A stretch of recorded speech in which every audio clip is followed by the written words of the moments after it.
పేరు వి కోటేశ్వరరావు, అఖిల భారత రైతు కూలీ సంఘం తెలంగాణ రాష్ట్ర గౌరవ అధ్యక్షుడిని. భారతదేశంలో అన్ని రంగాలలో సర్వీస్ రంగం కానీ, ఇటు వ్యవసాయ రంగం కానీ, ఇండస్ట్రియల్ రంగంలో ఈ మూడు రంగంలో అతి సంక్షోభంలో కూరుకుపోయింది వ్యవసాయ రంగం. ఆత్మహత్యలు జరుగుతున్నది వ్యవసాయ రంగంలో మాత్రమే ఎక్కువగా జరుగుతున్న పరిస్థితి చూస్తున్నాం. దీనికి కారణం ఈ కేంద్ర రాష్ట్ర ప్రభుత్వాలు అవలంబిస్తున్న విధానం.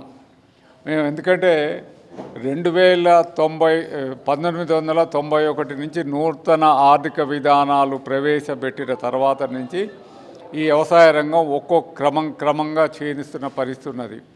ఇలా కమిషన్లు వేస్తున్నారు, కమిషన్లది ఎక్కడ అమలు కావటం లేదు. అంటే ఉదాహరణకి దాదాపుగా 257 కమిషన్లు వేసినారు రైతుల సమస్యల పరిష్కారం కోసం. దాంట్లో ప్రధానంగా ఈయన స్వామినాథన్ కమిషన్ ఏమీ చేయట్లేదు.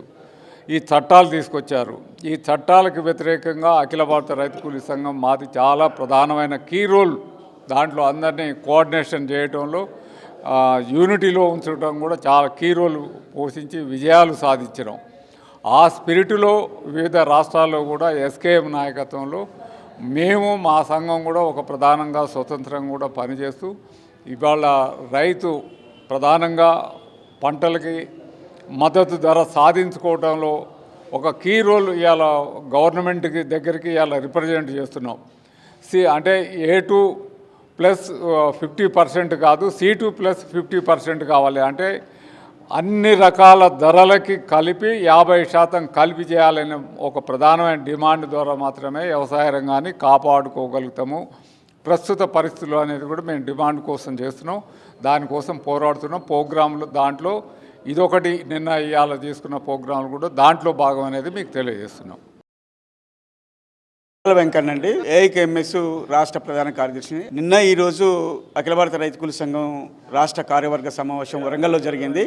ప్రధానంగా 2 బిల్లుల మీద ఒక చట్టం మీద మేము తీర్మానం చేసినాం. విత్తన బిల్లు తీసుకురాకపోతుంది. మొత్తం కరెంటు విద్యుత్ ప్రైవేటీకరణ చేయడానికి విద్యుత్ బిల్లు తీసుకురాకపోతుంది గవర్నమెంటు. అదేవిధంగా మహాత్మా గాంధీ గ్రామీణ ఉపాధి పథకాన్ని కూడా మార్చేసి, దాని నామ్స్ కూడా మార్చేసి, నిధులు కూడా కొరత చేసేటువంటి స్థితికి వ్యతిరేకంగా మేము రాష్ట్ర వ్యాప్తంగా పెద్ద ఎత్తున ఆందోళన చేయడానికి మేము నిర్ణయించుకున్నాం. 5వ తారీఖు నాడు జరిగే గ్రామ సభలను కూడా మేము నిరసన వ్యక్తం చేస్తాం. గ్రామ సభల ద్వారా తీర్మానాలు చేయిస్తాం. అదేవిధంగా భోగి 13వ తారీఖు నాడు భోగి మంటలలో ఈ ప్రతులను, అంటే ఈ 2 బిల్లుల ప్రతులను, అదేవిధంగా ఈ గ్రామీణ పథకాన్ని కూడా కాగితాలను మేము దాంట్లో దగ్ధం చేయదలుచుకున్నాం. 12వ తారీఖు నుంచి 17వ తారీఖు వరకు జిల్లా కలెక్టరేట్ల ముందు నిరసన కార్యక్రమాలు చేయాలని చెప్పి మా సంఘం నిర్ణయించింది. అదేవిధంగా తునికాకు సమస్య, ఇంకా ఇతర సమస్యల మీద కూడా మేము ఆందోళన కార్యక్రమాలు నిర్వహించాలని చెప్పి మా కార్యవర్గం నిర్ణయించింది. రేపు ప్రజల్లోకి పోయి ప్రజలను ఏవైతే ఈరోజు కేంద్ర ప్రభుత్వం తెస్తున్నటువంటి జీవోలు ఉన్నాయో, ఈ జీవోలలో ఉన్నటువంటి లోపాలు ఏవైతే ఉన్నాయో వీటిని ప్రజలకు వివరిస్తూ పోరాట రూపాన్ని తీసుకోవడానికి మేము కొన్ని డేట్లను అనేటువంటిది అనుకున్నాము. ఒకటి 6వ తారీఖు నుంచి 12వ తారీఖు వరకు మొత్తం గ్రామాలలో క్షేత్రస్థాయిలో ప్రచారం చేసి దాని లోపాలను కూడా ప్రజలకు వివరించి ఒక పోరాట రూపాన్ని తీసుకురావడానికి కోసం ఈ ప్రయత్నాలు చేస్తున్నాము. రెండోది 13వ తారీఖు భోగి మంటల్లో ఈ 3 జీవోలకు సంబంధించిన ప్రతులను దగ్ధం చేసే కార్యక్రమం కూడా తీసుకున్నామనేటువంటి దాన్ని మీకు తెలియజేస్తున్నాము. అట్లా 17 నుంచి 21 వరకు మండల కేంద్రాలలో ధర్నాలు, రాస్తారోకోలు చేసి ఎంఆర్ఓలకు మెమోడాలు ఇచ్చి ఈ యొక్క జీవోలను వెనక్కు తీసుకోవాలని చెప్పి దీని మీద మేము కలిసి వచ్చే సంఘాలను కూడా కలుపుకొని పెద్ద ఎత్తున ఉద్యమాలు చేయడానికి ముందుకు పోవాలనేటువంటిది మా సంఘం నిర్ణయం చేసింది.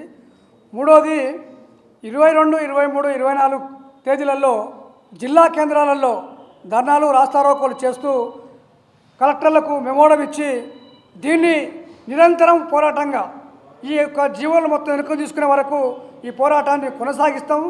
కలిసి వచ్చేటువంటి సంఘాలను ఇంకా అన్ని సంఘాల్లో కలుపుకొని ఏదైతే ఢిల్లీలో 3 చట్టాలకు వ్యతిరేకంగా ఎట్లయితే రైతు సంఘాలు ఐక్యమై ఆ యొక్క జీవోలు వెనక్కి తీసుకునే వరకు పోవటం ఎట్లా జరిగిందో ఆ రూపంలో తెలంగాణలో కూడా అన్ని సంఘాలను ఐక్యం చేసి ఈ జీవోలను నిక్కు తీసుకునే వరకు మా పోరాటం కొనసాగిస్తామని మీ అందరికీ తెలియజేస్తూ